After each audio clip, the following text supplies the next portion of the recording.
Hey everyone, it's Wes, Obsidian Blade Podcast, and I am excited to spend some time with you, whatever time of day it is right now, to go over how to really take your Instagram postings to the next level as conscious media creators. But before we get into that, I just want to give big ups to Giselle for organizing the Conscious Media Festival and everyone who helped make that come together, and as well as to everybody, our new family of everyone who came together for that event. It was truly amazing. It's inspired me in so many ways. And so I would just like to be able to create this video for you and to give back to the community that we're creating right now. And so who is this video for? Well, this is definitely for, people who want to rock their Instagram a little bit better. It's definitely not for someone who's starting out and who needs to learn how to set up their account. So I would definitely say go Google or YouTube how to set up your Instagram account. And on the other end of the spectrum, if you've got thousands of followers, and you know what you're doing, then what I'm going to be talking about is more in the beginner to intermediate realm. And what we're going to cover, and I'm actually going to do a post as we go through this so you can see me and how I actually do my own posts. What we're going to cover is learning about keywords or hashtags and how important those are to your posts, as well as how to, edit your texts so that you can have not only a great image go along or be a part of your post, but to add text to your posting so that it is serving as like a mini blog. So to dive in, we want to take a look at how to think about searching for your keywords. So let's transition over here to my account. And what I recommend, let me just jump back and say this. What I recommend is that when you are creating your Instagram, brand, that you research anywhere from a minimum of 30 to maybe around 120 hashtags that are relevant to the communications and the audience that you want to attract and engage with. So what I notice a lot of times with people's hashtag game is that it can be extremely off. Per post, you are allowed up to 30 hashtags. So I would highly recommend, number one, that you utilize that opportunity to show up in that amount of, searches. So 30 hashtags per post, but also the game that you really want to nail is choosing the most relevant hashtags. Think of hashtags as the GPS or phone number to finding content within Instagram. And so if your GPS is off, no one's going to find you. And if you're serious about your Instagram game, you're going to be spending multiple hours a day and or week doing this. So choosing the right hashtags is going to work in your favor. And yes, it's a little bit of time investigating and discovering what those minimum 30 to 120, maybe even more hashtags that are relative to you. But that work is going to pay off, again, because it's about you showing up where people are looking. And if you're just beginning, it is important to show up and in as many places as possible. So I will say that, and then, choosing hashtags that are really in the zone. So, just like planet Earth is in a zone, it's called the Goldilocks zone. It's not too hot and it's not too cold for life to flourish. So too do your hashtags need to play a game where they're not too general. And I'll show you some examples of what that looks like in a second. And then you don't want to choose ones that are too specific. So what is general? General is like, let's take a word, say you're taking a photo and it has flowers in it. And then you decide one of your hashtags is going to have the hashtag flower. Pretty general, right? Pretty average sort of hashtag. And when we look at that example, you'll see that there's millions of people who have used the word, or the hashtag flower. And it's not really specific. And then the opposite end of the spectrum, if you go too specific, say by choosing a keyword that doesn't have a lot of postings, and or you've invented your own hashtag and invented a lot of just silly ones that no one is checking out, well, then that's even worse, because you've destroyed any sort of chance of someone discovering you, or you've wasted one of your 30 hashtags per post that would give you an opportunity of discovery. So how you're going to find your hashtags that are relevant is by going to your Instagram account, and you'll see there on the bottom, there is a magnifying glass or a search icon, right? We're going to tap on that. And then up at the top there's the word search. We tap in that field, and then we're going to type in something like, let's just look at that example I was saying, flowers, right? Flower. And then we'll tap on the word tags, and then we'll see all the possibilities that come up around flower, right? They're going to give you flowers, and then anything that's relative. And then you see below that the number of people previous to this point who have posted with that hashtag, right? So like I was saying, flower or flowers has 79 million posts. Okay. So that's really, really general. And why we want to avoid general is because that's more competition for eyeballs, right? You're one post amongst 79 million. Chances are, unless you have a really viral image, and or a copy, it's not going to catch. You're going to get lost in the noise. So part of our game here is to choose hashtags that are popular enough, but not too popular, and also speak directly to the audience that we wish to engage with. So just because, say that there's the word flower or if there's a flower in your image, doesn't mean you need to hashtag the word flower or flowers. You want to think like your audience. What is your core audience looking for? So I'm going to say a typical example here is like, let's click on metaphysics, right? Or you can type in the search for metaphysics, right?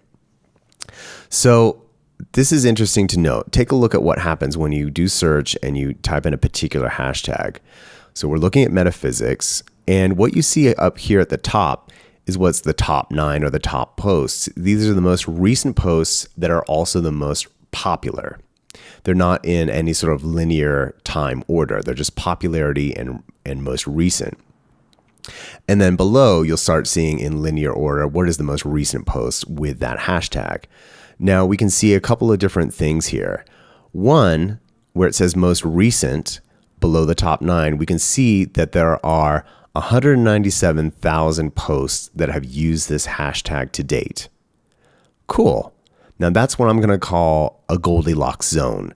For myself, I kind of create a zone where I'm saying, okay, the hashtags I use need to be anywhere from,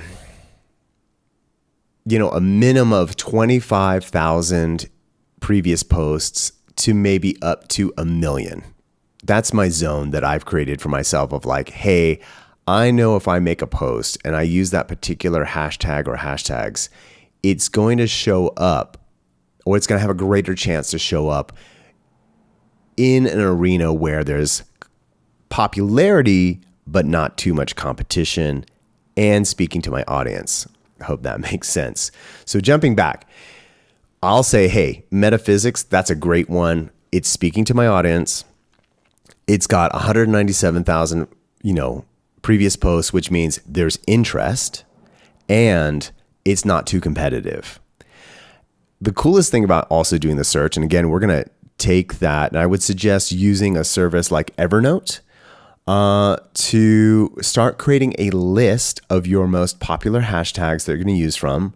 Remember, you can use 30 per post, but I do research of around 100, 120. So that way I can pick and pull per post what are the most relative hashtags that should be associated with the image I'm using. And then that can change up per post. So the cool thing in your hashtag quest is now also at the top, you're going to see this thing called related. Look where the screen is moving. So where it says related, now it's going to show me other things that are related to the hashtag metaphysics. So we've got metaphysical, clairvoyant, spirit realm, as above, so below, and divination. So I'm going to click on clairvoyant. And so now you can see the top posts, top 9 posts in clairvoyant, as well as in most recent, it says, oh, hey, there's 128,000 people. Well, that falls into my Goldilocks zone of, hey, there's popularity, but not too much competition for this hashtag. And this is great. So again, you can keep going through the related suggestions at the top and make a collection, but also think about what are the most relative hashtags for my audience. So we look at Ascended Masters, right? And again, it's giving us more suggestions. You can keep going and going and going. So Ascended Masters has 37,000 posts. Cool. That's above my minimum of 25,000. And it's relative to the people that I want to connect with. So again, go hunting for your hashtags. And that is the best way to do it. Also, when you look at other people's posts that you admire, that are in the genre of, the audience that you want to speak to, take a look at what they are posting as well. Because there's very esoteric ones. Like one of the hashtags I use is meditate every damn day. I wouldn't have thought of that myself, but through the process of looking at other people's posts, discovering in that search feature, I came across the most weirdest stuff. I'm like, okay, meditate every damn day. I'm using it because it's popular enough. It's in my Goldilocks zone. So what I want to counsel against, and I see this a lot, I see people doing a couple of mistakes when it comes to hashtags. One, not utilizing all 30 hashtags that you can use per post. So they say someone only puts 10 or 5. It's a wasted opportunity. Another big mistake, again, is putting in general hashtags that like flowers. It's so general, it doesn't mean anything. And there's way too much competition for it. You got to niche down.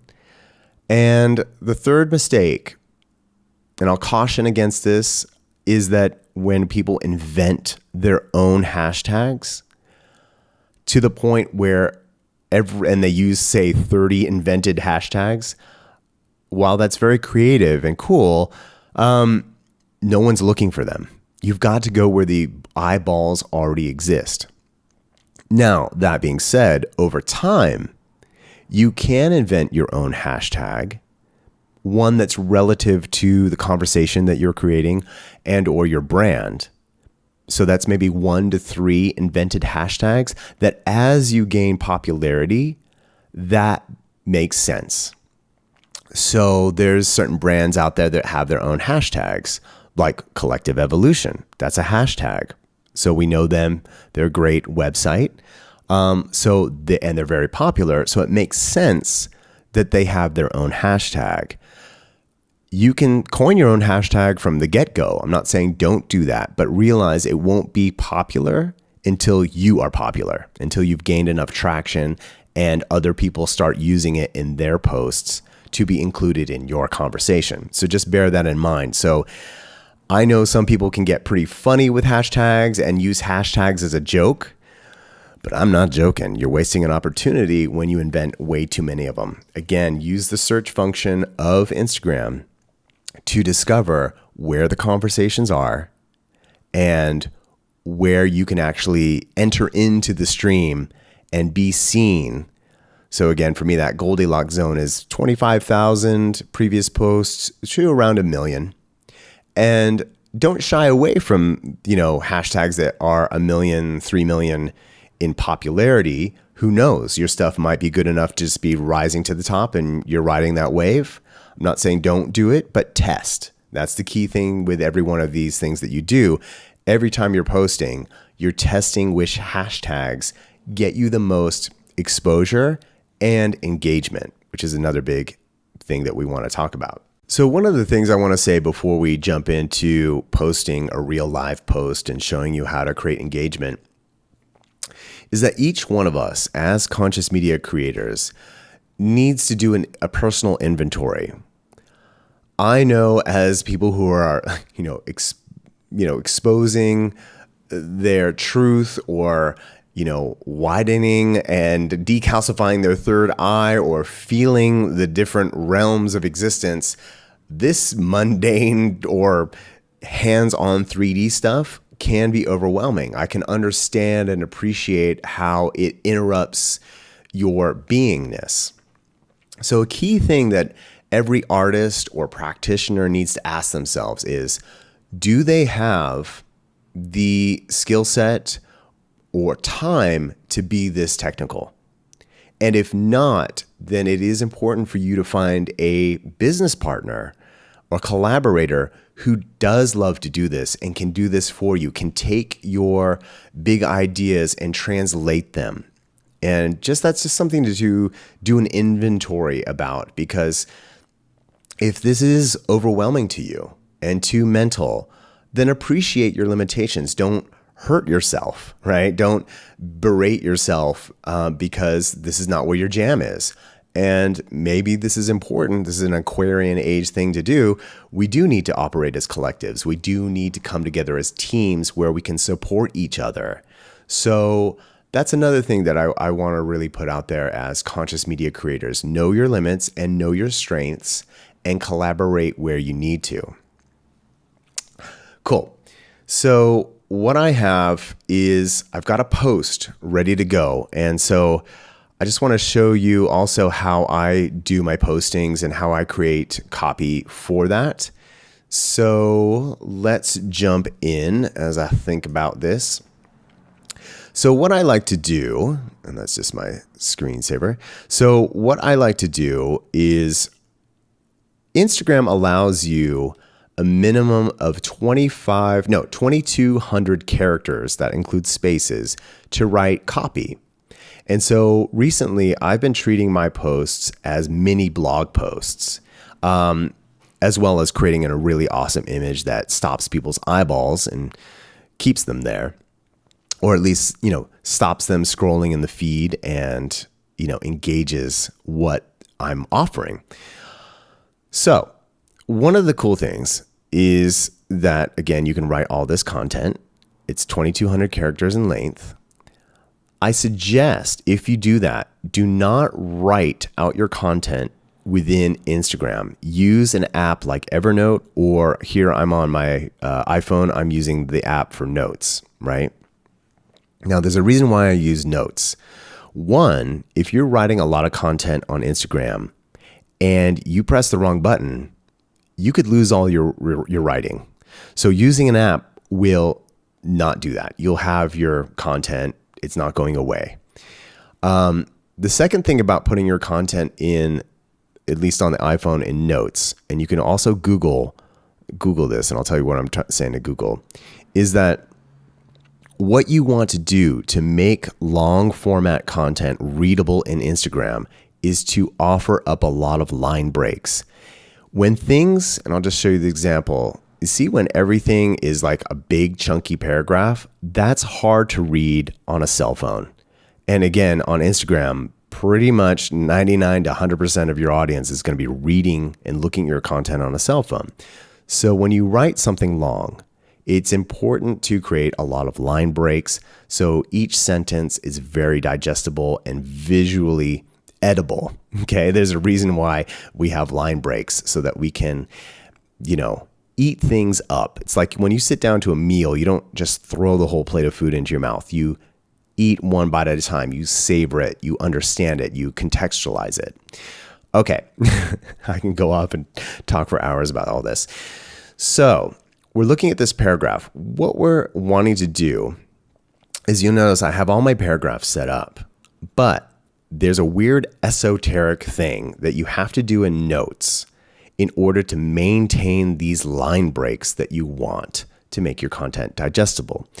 So what I do is I place my cursor at the beginning of a paragraph, and then I hit the back button twice until there's no space between the period of the last sentence and the first character of the next sentence. Okay. Then what you're going to do is you're going to hit return once, and then you're going to hit the numbers button so you can hit a period, and then you're going to hit return again. What that does, it maintains the line breaks. So when you paste this into your Instagram post, it's going to look exactly the way you created it, rather than erasing these line breaks. But the key point is, again, I go to the beginning of the sentence, I hit backspace twice so that there's no space between the period and the first character of the next sentence. Then I hit return once, then I have to hit period and then return again. Because Instagram doesn't recognize kind of empty, paragraph areas. So that little period that I place in between the paragraphs helps keep that space active.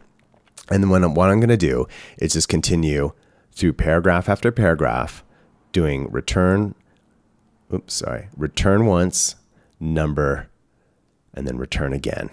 And yes, I can understand that it's a little tedious and esoteric, but this is what you do when you want to win the game. And keep on going here through all these paragraphs. Boom. You can see what I'm doing. Again, I like to write. So in this post, I definitely maximize. I came close to the 2,200 characters that you can use for this post because I love going deep. And almost done. Boom, boom. One of the things that they also say is that if you end a paragraph with an emoji, it may not recognize your paragraph break that we're trying to enforce here. So again, don't end any paragraphs or sentences with an emoji after the period, because I believe, as they have said, it doesn't enforce the line break that you're doing here. Okay, almost there. Boy, oh boy, do I like to write. Words are so powerful and awesome. Boom, boom, boom. All right. Okay. And then I'm actually going to probably break my own rule here and add a couple of emojis. Where are you? There we are. Oh, we're going to do the sword and heart because that's my emoji set that I dig. Okay. Boom. The other thing that you're going to notice is that from my list of 120 hashtags, I also copied and pasted them from Evernote where I keep them. And I posted them in here so I have a quick way to get at them when I do my post. And I'll show you when and where I post my hashtags. And it's not in the initial post. And there's a reason for that as we do this. Again, you will see that I've also added 5 periods and paragraph breaks before my hashtags. It's not always necessary, but there's a reason for that as well, and I'll show you that in a second. So good. So we've got all our copy, and what I'm going to do is then copy it all, copy the copy, and hopefully this goes easy. Okay, and then we hit copy. And now I'm going to go back to Instagram. And here's where it gets fun. We are going to do a real-time posting together. And just before I do that, let's just say this. A lot of people have questions of when's the right time to post and how often do you post? I think first of all, you make your brand work for you. For me right now, I'm actually, and I want to do it more, I'm only posting about once a week. Kind of ridiculous. The truth is, the more you post, of course, the more engagement you're going to create. I recognize that I'm leaving people pretty hungry, and I'm going to switch that up. I need to be posting more often because I want to. I love Instagram. I think it's one of the best platforms out there right now for engagement. But the other question is, people say, how often do you post? Well, if you're posting multiple posts per day, it is suggested that you space it out a minimum of 3 hours in between each post.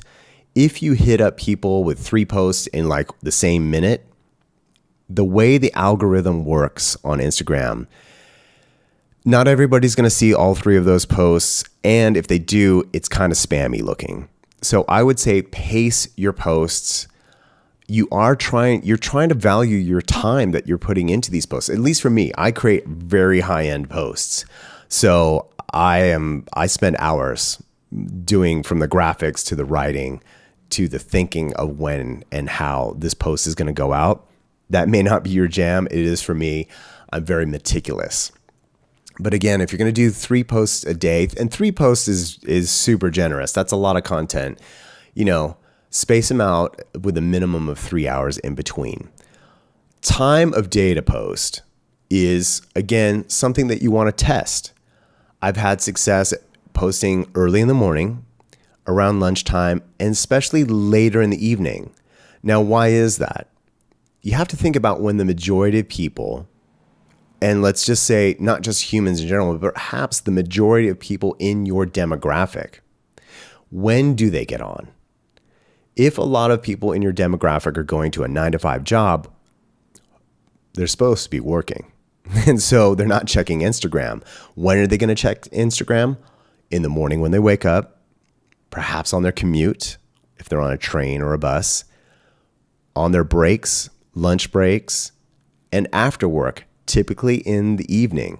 So think about that. Test. And that's the thing that you do as a brand. You test, and analyze the data of what's working and what's not, and you continue to refine. So just bear that in mind. So right now it's about 12:38 p.m. West Coast time. This is kind of a cool time. I've had success posting around here. People are on lunch, so we're going to go for it. So clicking the add image button, here is the picture that I created in Photoshop. I don't really need to do too much to it because I've decided what I want it to look like. And boom, hitting next. Now we're going to hit where it says caption. We're going to hit paste. And we're pasting in all that content that I already created in notes. Boom, boom, boom. Making sure it's all in there. I know it's a tiny screen to be checking your thing, but there it is. So there's my content. Now, the next thing we want to do is we want to tag people. So this is an important feature. So there's my artwork. I just tap on it once where I want the tag to go. And now a list of people show up that I can include. So I'm going to tag Conscious Media Festival.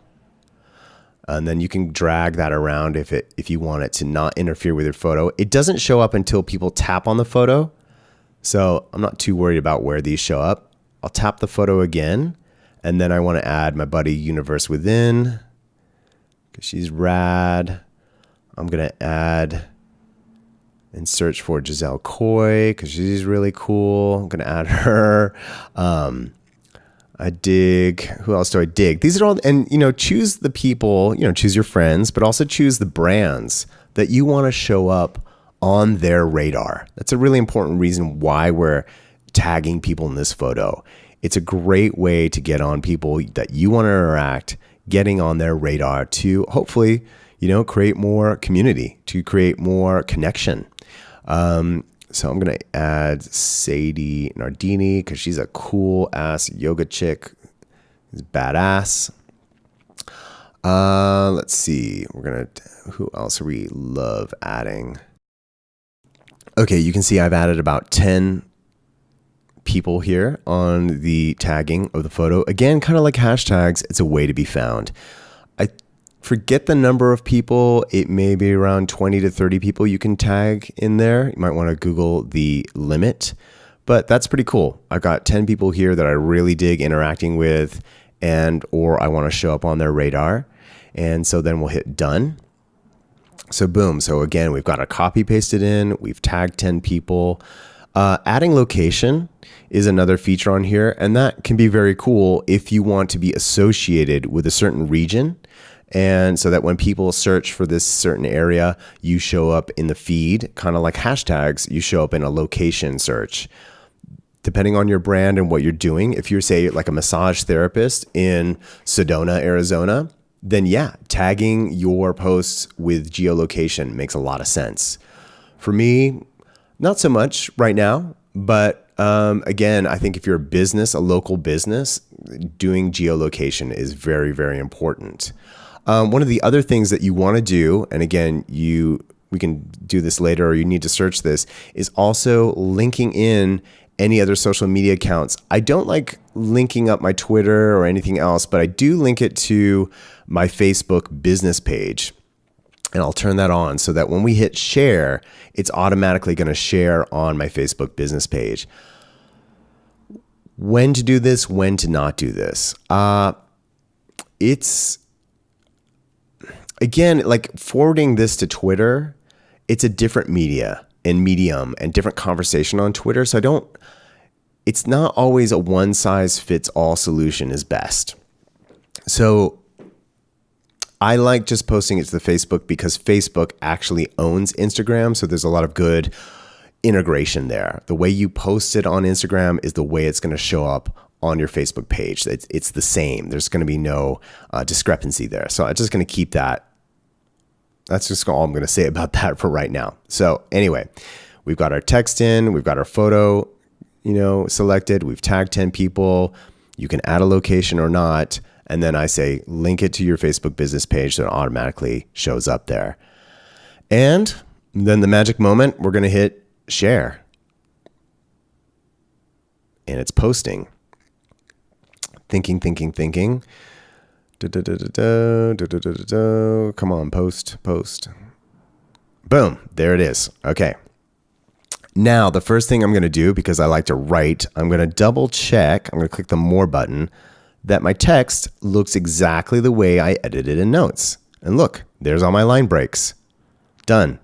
Solid. Now, what we're going to do is, hey, what about those 30 hashtags I told you about that you can utilize? Where is it? Well, what you can do, and it still works, is you hit that little comment button, boom, and you're going to be the first person, because you're writing your post right now, you're going to be on here and you're going to paste in your hashtags. So we jump back over to Notes. Boom, boom, boom. There's our original copy. Here's our 30 hashtags that I already got lined up. I'm going to make sure that these 5 dots, and I'll tell you what these 5 dots are in a second. So I'm going to hit return, hoping, boom, boom, boom, that all those returns are in. Again, you have to just double check that you're forcing these returns, these line breaks. Back, return, and one more. Boom, boom. And then we're going to copy. So double tap. Come on, you. Boom. Okay. So I've got those 5 dots with line breaks and my 30 hashtags. Hit copy.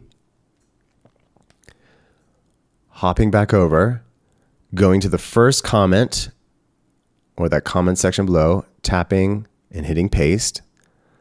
There it is. And then I'm going to hit post. Boom. Now you can see why we added those line breaks, those 5 dots. When we go back to this and we scroll down, you can see that the Obsidian Blade podcast added a comment, but there's just this brackets with those 3 dots. So it kind of makes my post of my comments invisible in a certain way. That way, the next person who creates a comment, you're going to just see their words. It's just a little bit of a stylistic thing. It's totally not necessary. The most important part that I'm saying about this is that when we hit comments, that here's your post, and then you put your hashtags in the first comment area. It totally works. Because now, like, we'll tap on Ascended Masters, that last hashtag. And boom, you can see my post showed up underneath the search for hashtag Ascended Masters. If we go back to my post, we look at the comments, I'll choose another hashtag, like hashtag enlightenment. Tap on that. Boom, you can see my post is there in the feed. Now look at this. Hashtag enlightenment has 1,600,000 previous posts.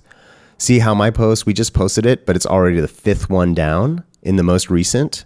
That's important to know. Again, hashtags with more popularity, there's more competition. So if I go back and we click on Ascended Masters, right? I'm the first post there because there's only 37,000 people who previously posted.